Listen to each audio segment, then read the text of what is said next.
भारत में हर साल हजारों किसान खुदकुशी कर लेते हैं। लेकिन क्या आप ये जानते हैं कि खुद को इन्हीं किसानों का नेता कहने वाले राकेश टिकैत की संपत्ति कितनी है? राकेश टिकैत की 4 राज्यों में संपत्ति है। वो राज्य हैं उत्तर प्रदेश, उत्तराखंड, दिल्ली और महाराष्ट्र। एक आंकड़े और अनुमान के मुताबिक राकेश टिकैत की देश के 13 शहरों में संपत्ति है। एक अनुमान के मुताबिक राकेश टिकैत की संपत्ति करीब 80 करोड़ रुपए की है। और यह भी जान लीजिए कि राकेश टिकैत जितने दिनों से दिल्ली के गाजीपुर बॉर्डर पर धरना प्रदर्शन को लीड कर रहे हैं, उस दौरान भी उनका कारोबार फल फूल रहा है। उनकी करोड़ों की संपत्ति और बढ़ती जा रही है। दिल्ली से 130 किलोमीटर दूर मुजफ्फरनगर का सिसौली गांव, ये राकेश टिकैत का गांव है।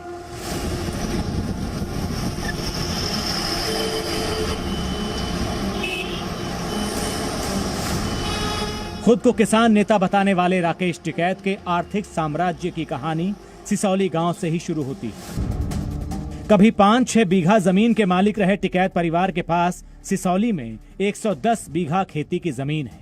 सर्कल रेट के हिसाब से जिसकी कीमत है 4 करोड़ रुपए। इन 110 बीघा जमीन में कुछ राकेश टिकैत के नाम पर है, कुछ परिवार के अन्य सदस्यों के नाम पर और कुछ बेनामी यानी दूसरों के नाम पर।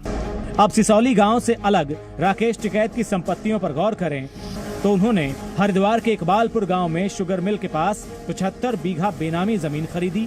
सर्कल रेट के मुताबिक इसकी कीमत है 13.5 करोड़ रुपए। टिकैत परिवार ने उत्तर प्रदेश के ललितपुर जिले में भी बेनामी जमीन से निवेश किया हुआ है। गौतम बुद्ध नगर जिले में जेवर एयरपोर्ट के पास 7 बीघा जमीन है जो राकेश टिकैत के रिश्तेदारों के नाम पर है। सूत्रों के मुताबिक राकेश टिकैत के पास झांसी, लखीमपुर खीरी, बिजनौर, बदायूं में भी जमीन है। ये जमीन उनके रिश्तेदारों के नाम पर है। दिल्ली पुलिस में कांस्टेबल की नौकरी छोड़कर किसान बने राकेश टिकैत के बारे में बताया जाता है कि इनके 4 से 5 पेट्रोल पंप, कार का शोरूम और कई होटल भी हैं। इसके अलावा टिकैत परिवार कंस्ट्रक्शन का कारोबार भी करता है। हम इस वक्त हैं मुजफ्फरनगर और शामली के बीच में। एक जो प्रोजेक्ट बनाया जाए सड़क का ये प्रोजेक्ट है और इस प्रोजेक्ट का नाम है GR infra project private limited village Bhutara.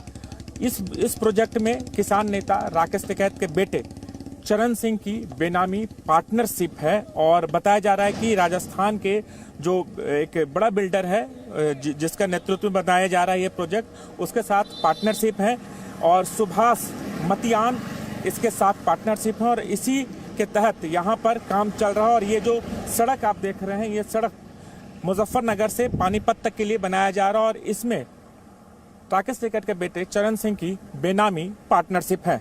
इस वक्त मैं हूँ मंसूरपुर में नेशनल हाईवे नंबर 58 पे, जहाँ पर आप इंडियन ऑयल का ये जो पेट्रोल पंप देख रहे हैं, इस पेट्रोल पंप में भी राकेश टिकैत की भागीदारी की बात सामने आई है। मुजफ्फरनगर शहर में चांदवीर सिंह के 2 पेट्रोल पंप हैं और मंसूरपुर में 1 पेट्रोल पंप है। सूत्रों के मुताबिक इन तीनों पेट्रोल पंप में राकेश टिकैत की भी हिस्सेदारी है।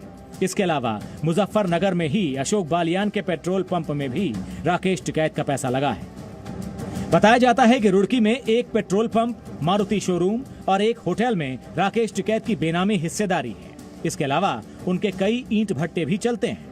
सूत्रों के मुताबिक गाजियाबाद में उनका बहुत बड़ा वाटर प्यूरिफाइंग प्लांट है और दिल्ली, नोएडा और मुंबई में राकेश टिकैत ने संदीप शर्मा नाम के शख्स के जरिए करोड़ों की प्रॉपर्टी खरीदी है। अब सवाल यह है कि एक किसान नेता के रूप में राकेश टिकैत इतने अमीर कैसे हो गए? हम ये नहीं कहते कि राकेश टिकैत की संपत्ति गैर कानूनी है। ये संपत्ति उनकी मेहनत की कमाई भी हो सकती है। इस रिपोर्ट के जरिए हमारी कोशिश ये दिखाने की है कि इस देश में एक किसान ऐसा है जिसका करोड़ों का कारोबार है और दूसरे वो किसान हैं जो कर्ज में जीते हैं और कर्ज के बोझ तले ही मर जाते हैं।